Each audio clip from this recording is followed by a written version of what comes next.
True worship is at the very center of this conflict between Christ and Satan. And it's a battle that began so long ago. And the one thing that the devil has that God doesn't have is that the devil can lie, that he can use deception. And if we are deceived, do you know that you are deceived? If you are being deceived to believe a certain thing, do you know that you're deceived? I mean, that's the very definition of deception, that you just don't know. And so if we don't know that these things, if we don't prepare ourselves for the things that are to take place on this world, then we can find ourselves in that condition where we are deceived and we don't know it. Ellen White says in First Selected Messages, page 202, it says, "The track of truth lies close beside the track of error. And both tracks may seem to be one to minds which are not worked by the Holy Spirit, and which, therefore, are not quick to discern the difference between truth and error."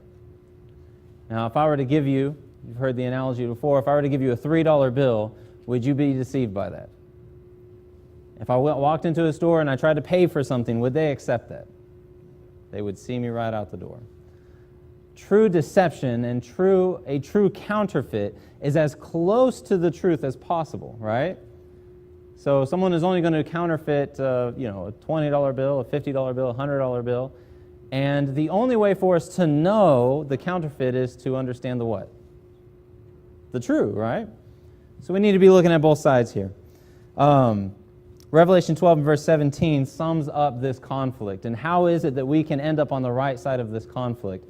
The dragon was wroth with the woman. He went to make war with the remnants of her seed, those that do what two things? Keep the commandments of God and have the testimony of Jesus. So that's the line drawn in the sand right there. That's how we can know that we will end up on the right side. If we will be of that group that is found keeping His commandments and holding fast, holding true to the testimony of Jesus. It seems simple, doesn't it? But that's it right there. And so what we want to look at is this war over worship. The war of worship that started all the way in heaven with Lucifer. As you read about in Ezekiel 28, that he was a covering cherub. He walked up and down in the midst of the stones of fire. He was on the mount of the congregation of God. He was the covering cherub. They're as close to God as you can possibly get. It said that he sealed up the sum, full of perfection and full of beauty. And so we want to look at the heart of Lucifer. What was the desire of Lucifer? What caused him to fall? As it says in Ezekiel 28:15, that you were perfect in your ways in the day that you were created until iniquity was found in you. And so what was in his heart? We see here the things that Lucifer wanted more than anything else and that caused him to fall, and that is the very motive behind this counterfeit, behind the deceptions, and behind this war of worship. He says, "I will ascend into heaven. I will exalt my throne above the stars of God. I will sit also upon the mount of the congregation on the farthest sides of the north." That's the very throne of God. He wants to ascend up as high as he can possibly get. He says, "I will ascend above the heights of the clouds, and I will be like" who? I will be like the Most High. Who is the Most High? That's God. He wants to take the place of God. So this is the battle that has waged between Jesus, Christ, the Son of God, and Satan himself. Revelation 12, verse 7 and 8 says, "There was war in heaven. Michael and his angels fought against the dragon. The dragon fought and his angels, and prevailed not." Amen? Amen. They prevailed not. Neither was their place found any more in heaven. And that great dragon was cast out, that old serpent called the devil and Satan, which deceiveth the whole world. He was cast out into the earth, and his angels were cast out with him. So this is the battle. It's here with us now. It started in heaven, and now it is moved to where? Right here where we're at. And so we need to be aware of this battle. We need to be aware of this war. If we're going to go through life and pretend that this just does not exist, we will find ourselves being deceived and accepting that counterfeit. So in the beginning, Genesis 1, God created the heavens and the earth. We see, we could go a little more in detail and see how the timing of how these two correlate, but we know that God created the heavens and the earth. He took 6 days And he provided first, for the first 3 days, everything that would be necessary for life. He created light, he created land and water and air to breathe, and then he starts, for the next 3 days, starts filling everything, ending with that crowning work of creation, which was Adam and Eve. Us, the human race. God created us. And it says there, go to Genesis chapter 1, and we're going to see that God does something a little bit different, that we don't have any record, we don't have any evidence that he had ever done anything like this before. In Genesis 1, in verse 26. So here,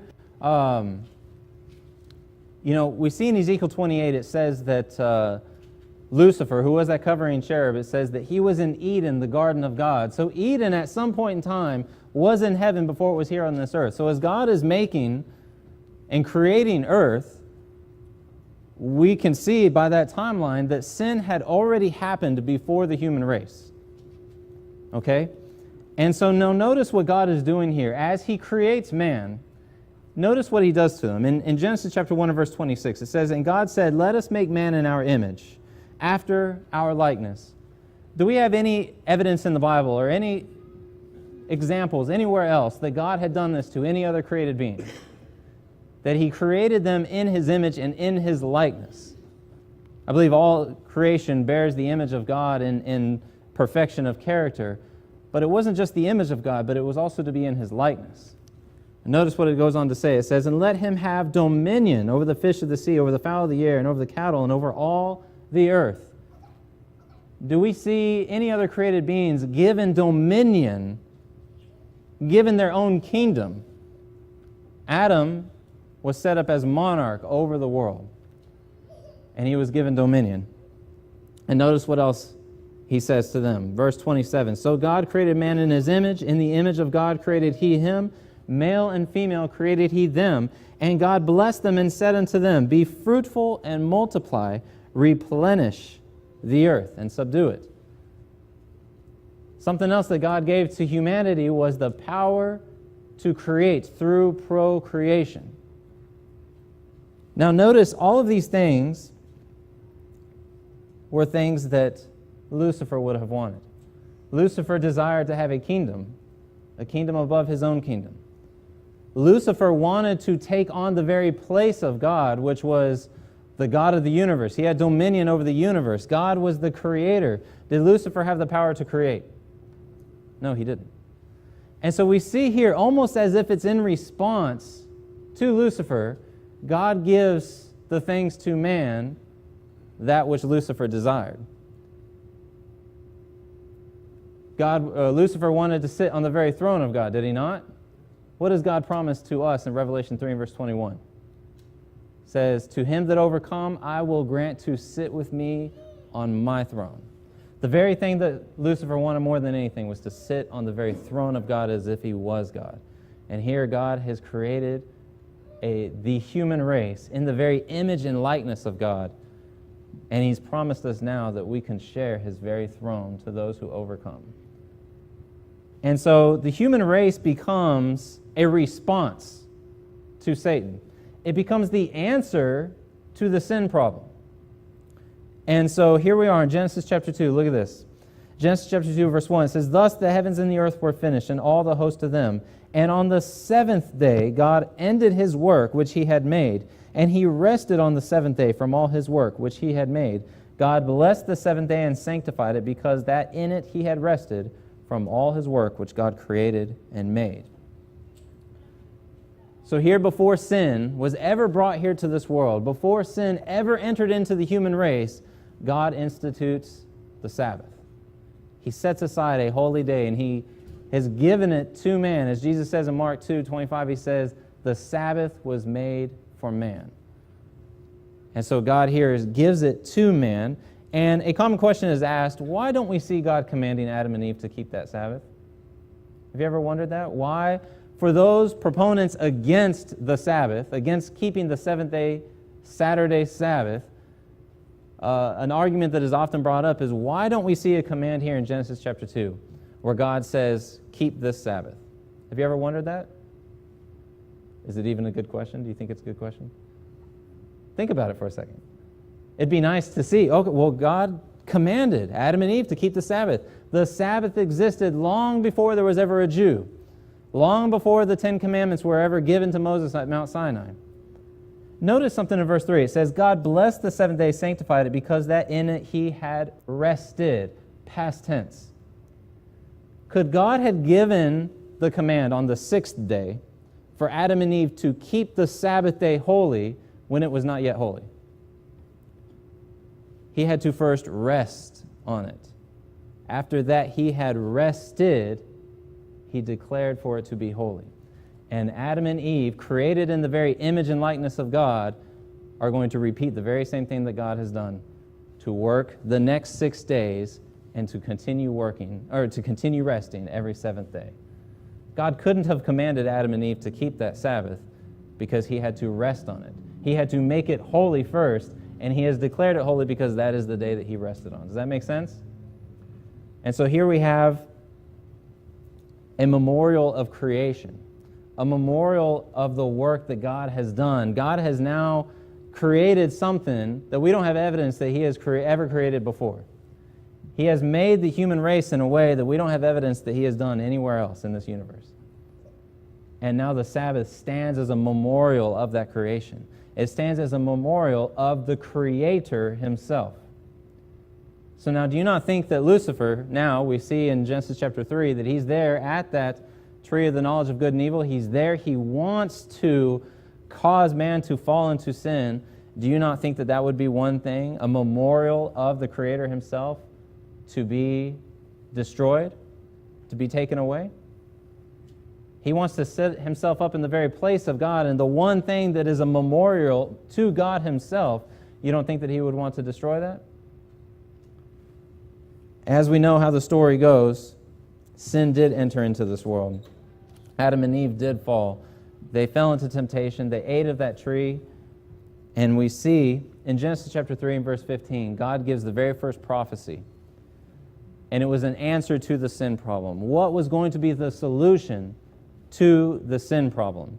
And he says there, I will put enmity between thee and the woman, between thy seed and her seed. It shall bruise thy head, and thou shalt bruise his heel. Who is the seed of the woman?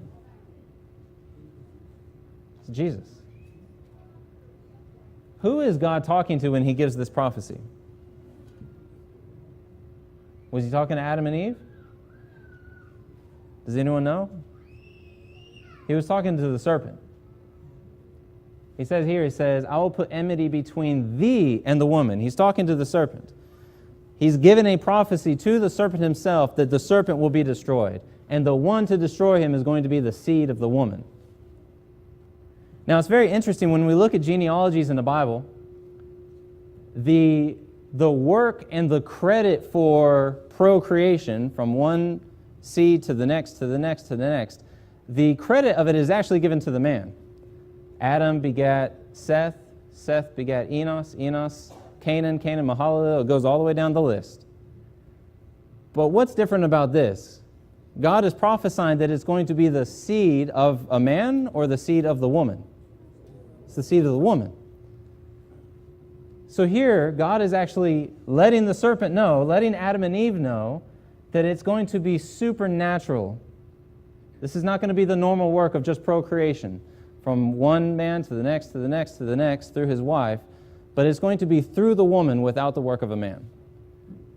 That the seed that is going to come as the Messiah, this is going to be a supernatural work that God is going to do to redeem the fallen human race. So very early on, we can see that Satan knew ahead of time what was going to happen. Satan knew that there was going to come a Messiah. Satan knew that this Messiah was going to be from God and that it was going to be a supernatural work through a woman. And this would be the Messiah, the Redeemer of the human race. And so what's very interesting is how early on we can start to see a counterfeit start to set up. The deception that Satan starts to build from the very, very beginning. And go with me to Genesis chapter 10. So we're going to move forward. We're going to move past the time of the flood. And we're going to see how he's going to begin to accomplish this line of deception. He knows a Messiah is going to come. He knows the Messiah is going to come as the seed of a woman, that is going to be a supernatural work. And here we're going to start to see how he sets this up. In Genesis chapter 10, look at verse 8. Here, speaking of the descendants of Noah and on to the descendant of his son Ham, it says, and Cush, who was the son of Ham, Cush begat Nimrod. He began to be a mighty one in the earth. He was a mighty hunter before the Lord. Wherefore it is said, even as Nimrod, the mighty hunter before the Lord. Now it's interesting the way that this is worded. First of all, Nimrod, the word means rebellion. His name means rebellion. And he was a mighty hunter before the Lord. That word before means up against or in the place of. It's the same word that's used in the commandments where God says, thou shalt have no other gods before me. No other gods in my place. No other gods up against me. I am the only God. And here we see Nimrod. He is a mighty hunter before the Lord. He is a mighty hunter against God. He was rebellious against God. And we're going to see that he was the founder of the system, the counterfeit system that Satan is going to use to oppose God. And so we see here, he was a mighty hunter before the Lord. The beginning of his kingdom was what? It's Babel. It's Babylon. Nimrod was the founder of Babylon. And Erech and Akkad, Calneh in the land of where? Shinar. Does that sound familiar? It should. Out of that land went forth Ashur, or Assyria, and builded Nineveh, the city of Rehoboth and Calah, and resting between Nineveh and Calah, the same is a great city. So some of the greatest cities that opposed God and his people we see were started by the son of Cush, Nimrod. And here, as we go on into Genesis chapter 11 and verse 1, we're going to see the outworking of what Nimrod sought to accomplish by setting up these cities against God. And it was through Nimrod and his family we're going to start to see this Babylonian system start to come to life and how this Babylonian system was spread out throughout the rest of the world. So look at Genesis chapter 11 and verse 1. It says, and the whole earth was of one language and of one speech.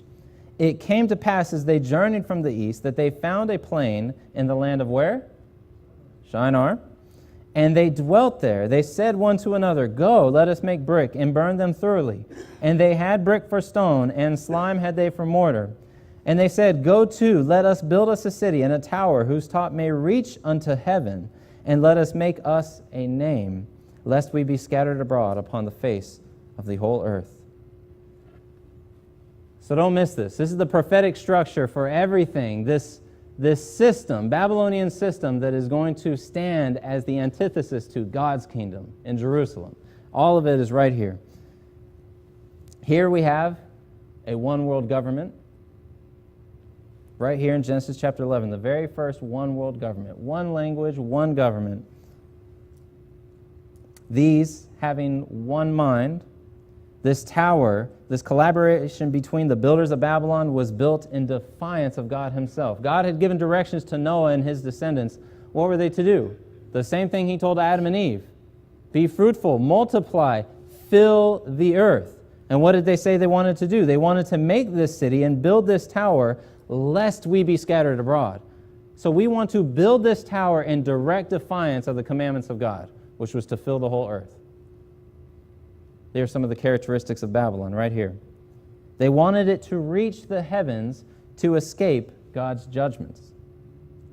They did this to take on their own name. They wanted to take on their own name and not God's name. Name, as we have looked at this multiple times in many studies that we've had here together, what do names represent in the Bible? Maybe we haven't studied it enough. What do names represent in the Bible? Character. Thank you. Character. And so when they say we want to make a name for ourselves, what are they saying? They don't want to take on God's character. They want a character apart from God. They don't want to obey the commands of God. They actually think they can escape the judgments of God. Here is the foundation for the system of Babylon. And the founder of Babylon, Nimrod, setting up his kingdom. And we see this kingdom, Babylon, being that kingdom of Satan there in Revelation, in the book of Revelation. The antithesis to God's kingdom in Jerusalem. So Nimrod has an interesting story that he is known for. Anyone know what his wife's name was? Semiramis, that's right. Semiramis. So Nimrod and his wife Semiramis, they had a son. What was their son's name?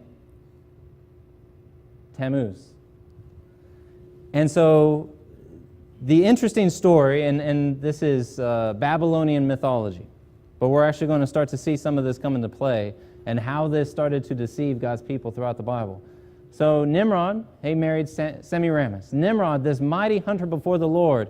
Nimrod, the one who started the great nations and the kingdoms that were to rise up against God.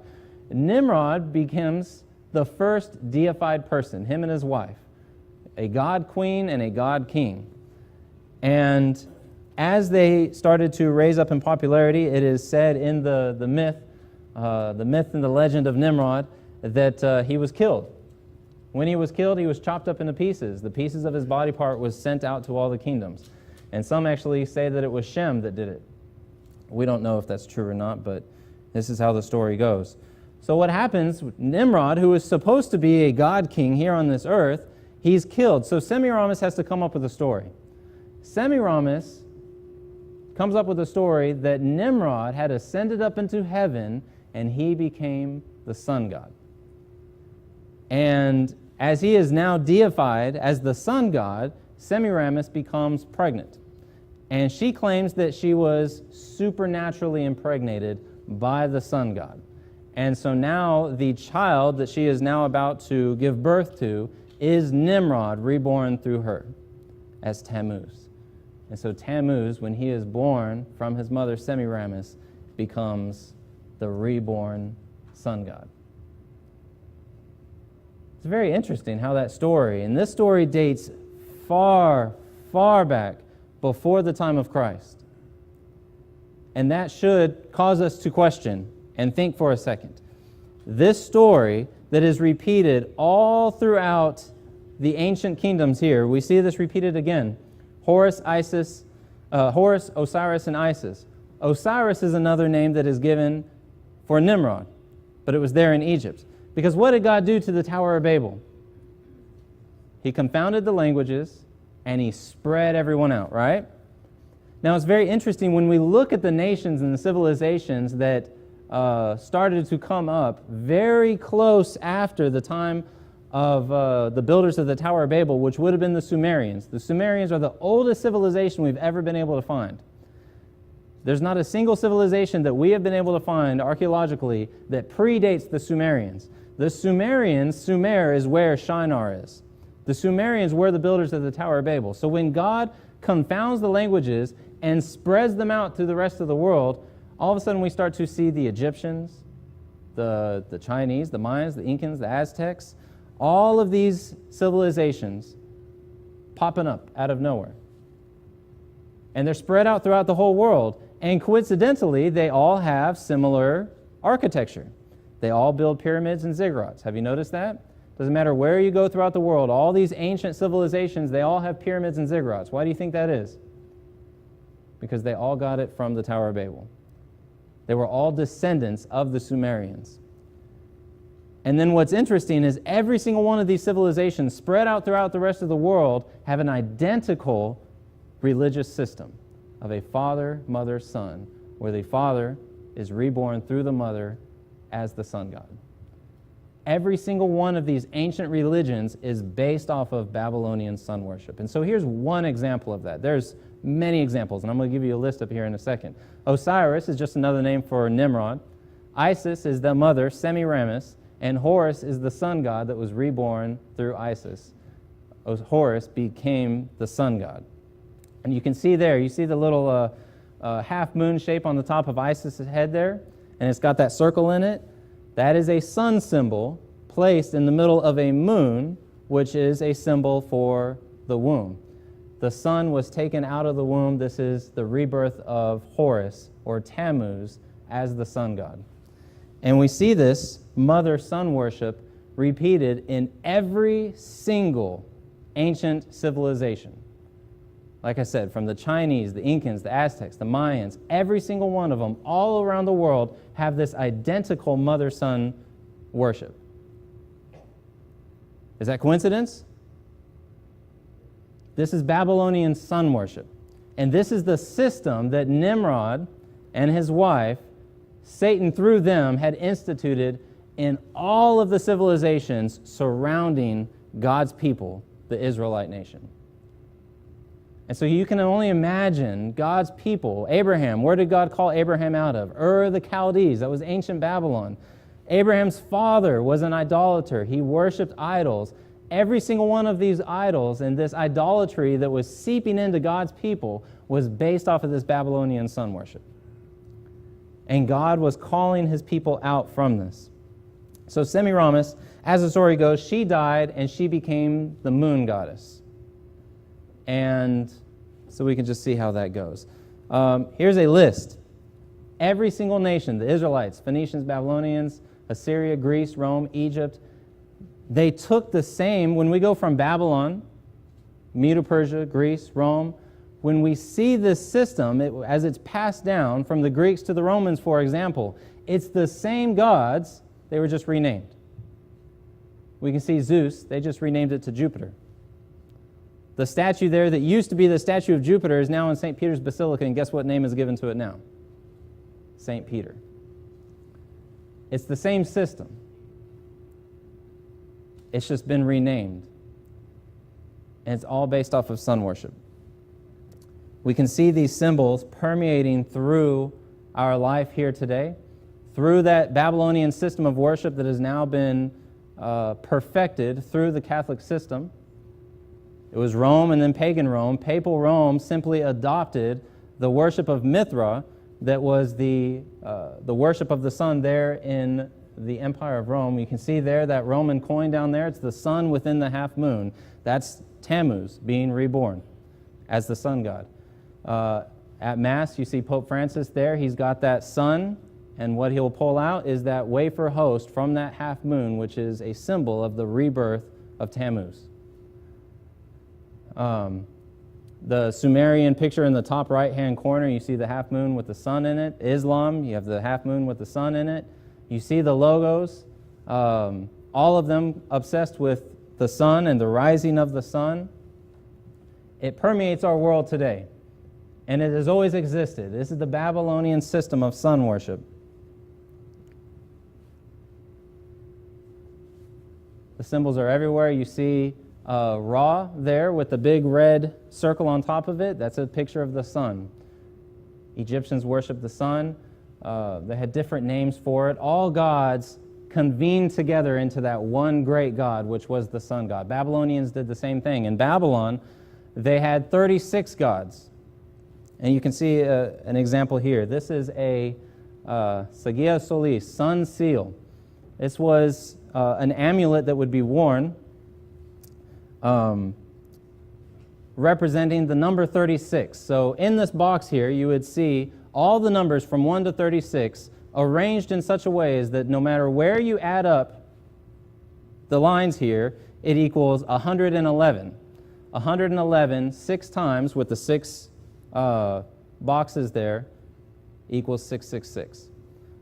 666 being the number of the sun and the number 36.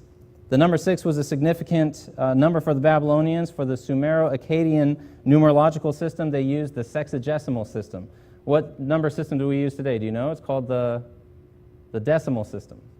So our numbers and our math computations based off of the number 10. For them, they used the number 6 and the number 60. 60 is the smallest number that is divisible by every number from 1 to 6.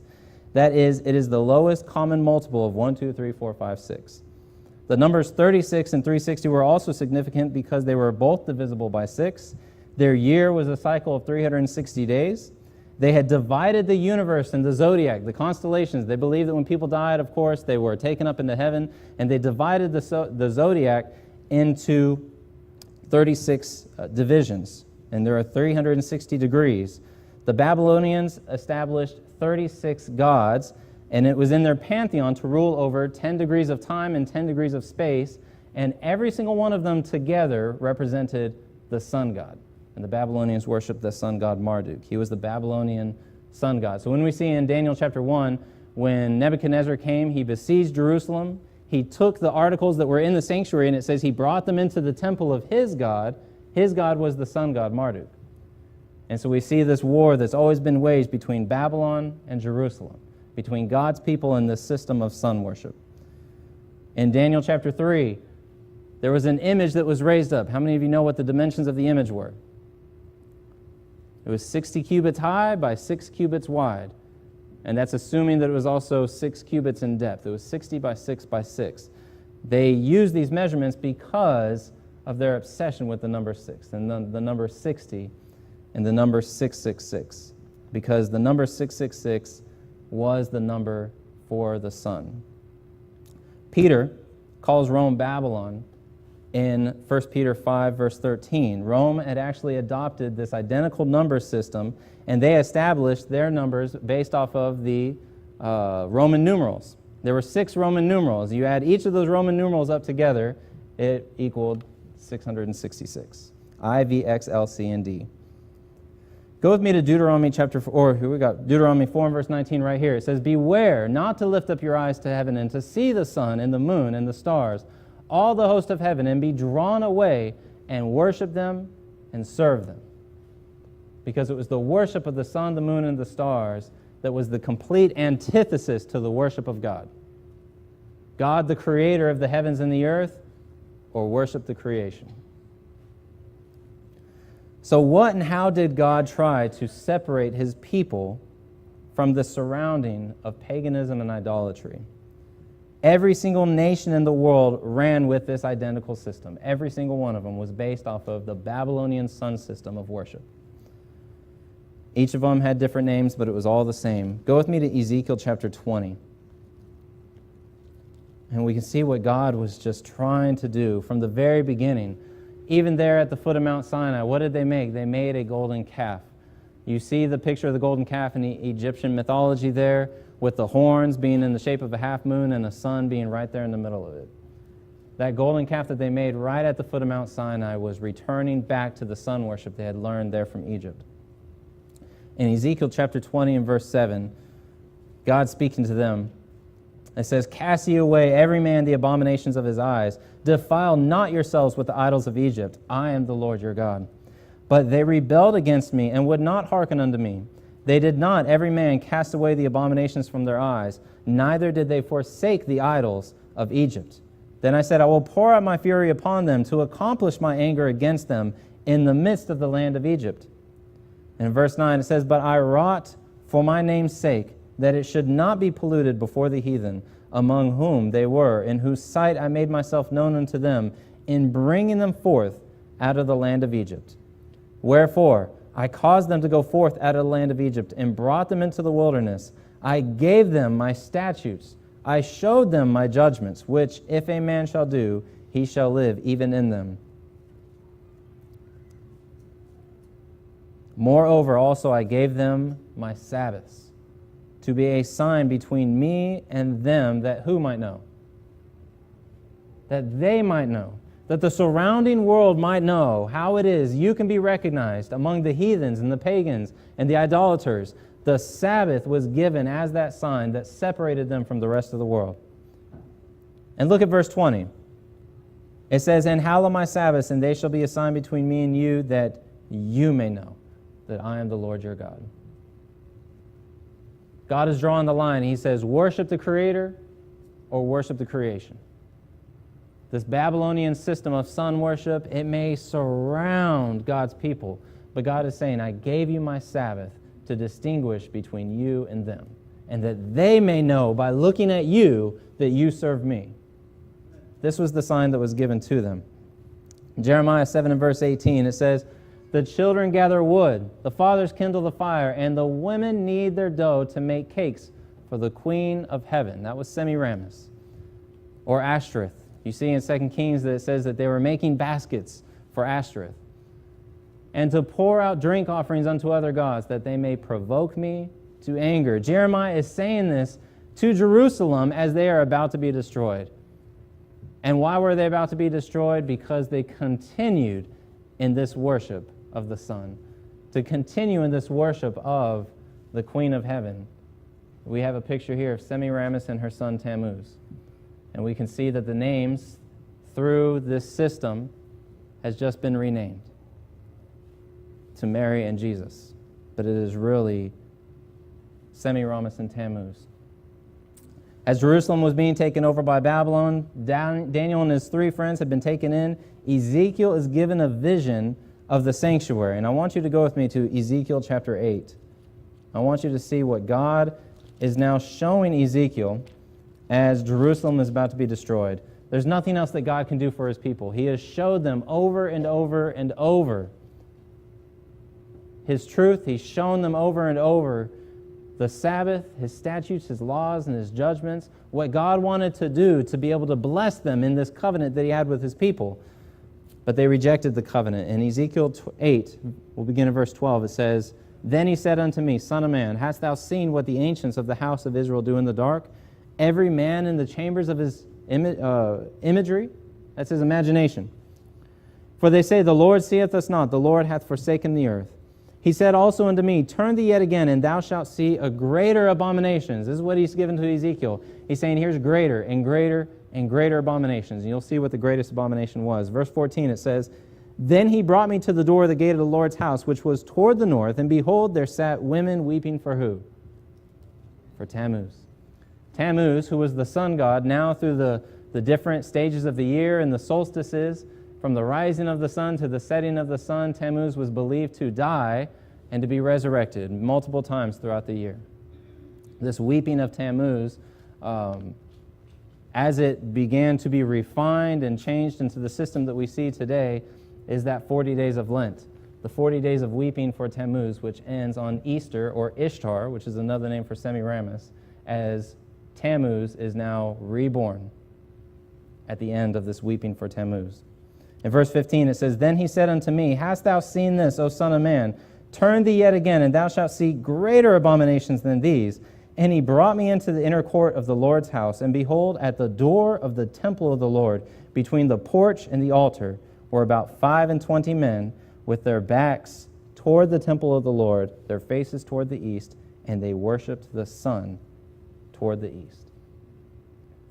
Right there in the very sanctuary of God, God's people had degraded themselves to the point that they were worshiping the sun. They had completely adopted this system, Babylonian sun system of worship, and they were performing it right there in the sanctuary. This is how far God's people had fallen, and we see in the very next chapter, Ezekiel chapter 9, the destruction of Jerusalem. This was the final abomination. The establishing and the worshiping of the sun there in the sanctuary of God was the final abomination before the destruction of what to them would have been the world. And so do we see a type that's going to be repeated again in the antitype at the very end of time? And this is what I want us to see as we go quickly. Go to Revelation chapter 12. And we see how this is all going to be repeated.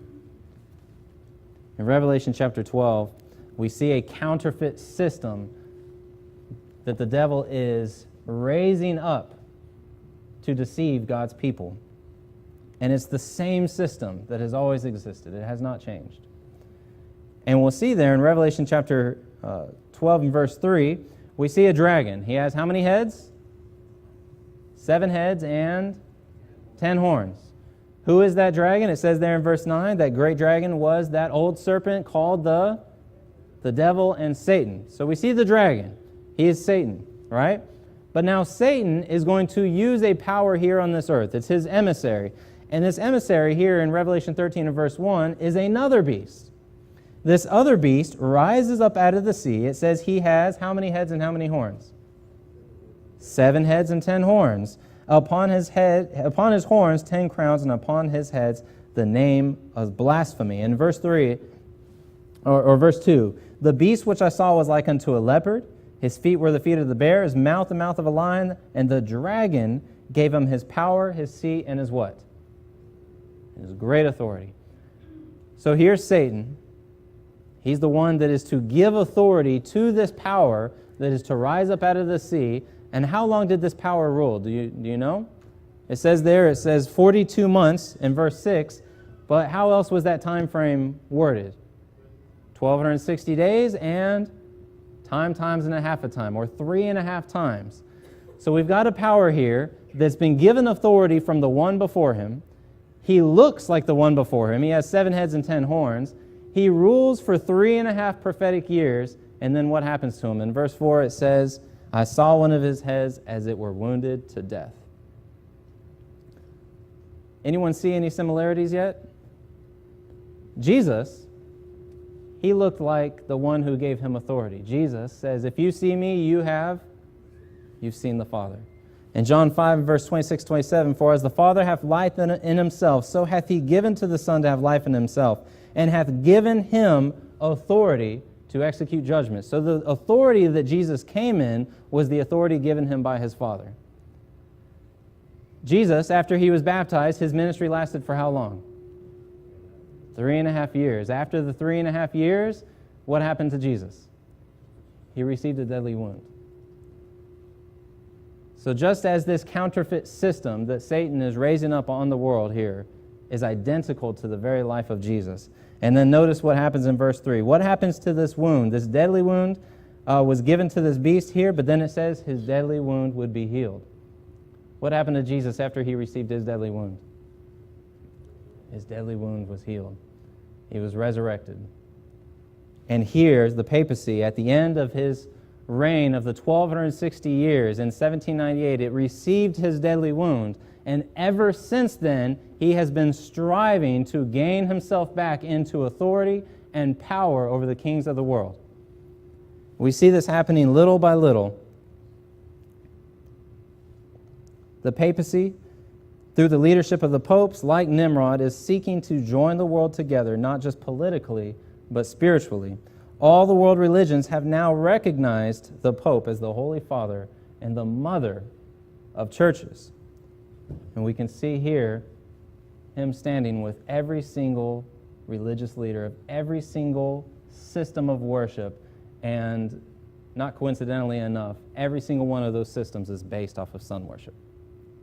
And he's standing there at the head of that. And in Revelation chapter 13, so we see this beast. He receives his deadly wound. His deadly wound was to be healed. But now in verse 11 of Revelation chapter 13, we have another beast rising up out of the earth. And it says there, I beheld another beast coming up out of the earth. He had how many horns? 2 horns like a lamb. And he spake as a dragon. Who is this beast? Do you know? In Revelation chapter 13, verse 10, it talks about he that goes into captivity shall be led into captivity. He who kills with the sword must be killed with the sword. This beast, the beast that comes up out of the earth, it says in verse 14 that he is making an image to the first beast that had the wound by the sword but then did live. When did the papacy receive its deadly wound? In 1798. So in verse 10, we see the giving of this deadly wound, and immediately after the giving of that deadly wound in 1798, we see another kingdom rising to power. In 1798, France, the very nation that gave the deadly wound to the papacy by removing Pope Pius VI off his throne, turned around and recognized the United States as a sovereign and independent nation. And this nation, this kingdom, having 2 horns like a lamb. What does the lamb represent? Jesus Christ. So the powers, the two principles upon which the government and this nation rising up out of the earth must be Christ-like principles: Protestantism and republicanism. That this nation would be a church without a pope and a state without a king. The freedom and liberty that Christ wanted to give to his people is the very freedoms that this country has sought to give those that live here. But that's not going to last long, because we see that, go with me there in verse 15, he had power to give life unto the image of the beast that was made in honor of the first beast before it, that they should both speak and cause that as many as would not worship the image of the beast should be killed. He causeth all, both small and great, rich and poor, free and bond, to receive a mark in their right hand or in their foreheads, that no man might buy or sell, save he that had the mark, or the name of the beast, or the number of his name. Here is wisdom. Let him that hath understanding count the number of the beast, for it is the number of a man, and his number is 666. 666. This is the Babylonian sun system that is going to be instituted against God's people. The establishment of church and state will be mixed together to enforce the world to worship on a counterfeit Sabbath. And this is the message that we have to give to God's people. We see this in Revelation chapter 14. We saw the very beginning of that three angels' messages. The everlasting gospel to be given unto all the world. Included in that everlasting gospel is a call to true worship. For it says, and worship him, in verse 7, that made the heaven, the earth, the sea, and the fountains of water. A direct quotation from the Sabbath commandment. It is the Sabbath that is going to be that line of distinction between God's people and the rest of the world. That is that line that we should be holding extremely dear. Not just in name that we call ourselves Seventh-day Adventists, that we sit in a pew on Saturday, but that we keep the Sabbath holy. That in keeping God's law, in keeping the Sabbath holy, the rest of the world might know that it is God that sanctifies us. That we have declared that God is our Creator. And with this message, this everlasting gospel, to give the message to the rest of the world in verse 9, warning them not to worship the beast, his image, and receive his mark in his forehead or in his hand. That is the warning that we have to give to the rest of the world. The four angels are holding back the four winds of heaven. Just like in Ezekiel chapter 9, it says that they were holding back the destruction that was to come upon Jerusalem until God had marked those that sighed and cried for the abominations done in the sanctuary. And once again, in Revelation chapter 7, we see the four angels holding back the destruction until God's people are sealed with the very seal of God. We're finished here, but I just want you to know that Sunday laws have been on the books here in the United States before. They're called blue laws. We still have them today. They used to be enforced in a much more harsh way. They were here before, and they will come back. They will be here again. Because it is based off of that worship of the sun, that counterfeit day of worship that the devil has used on a track so close to the truth that many will be deceived by it. We have many alliances and organizations that are ramping up. As we see the abominations done in the world, the answer that seems to come to God's Christian church is that we need to go back to church, and that we need to go back to church on Sunday. And this is going to be the answer to all of the world's problems, and you're going to see that. It already has been preached over and over by those in secular political governments that this is the answer. It's the answer for climate change. It's the answer for the resources that the world seems to be running out of. This is what's going to happen, and those that want to stand up for God's true seventh-day Sabbath are going to look like enemies of the state. And so we need to know that that's coming, because we need to be prepared for it. We don't sanctify ourselves. God is the one that sanctifies us, and He has asked us to keep His commandments. And it's a sign that God is the one working within us. And so, as we see, we're skipping through this here because I know we're running out of time. In Revelation chapter 17, we see once again this Babylonian system of worship, resurrecting up out of the bottomless pit as its deadly wound is healed. But the end of the story is that the Lamb wins. Amen? Those that follow the Lamb whithersoever He goeth are those who are called, chosen, and faithful. And we have nothing to fear for any of this. Amen? So God has promised He will be with us. God has promised us the blessings of His covenant. And so cling to God, cling to His Word, make it your standard of living, and let us be prepared for the soon coming of Jesus. Amen? Amen.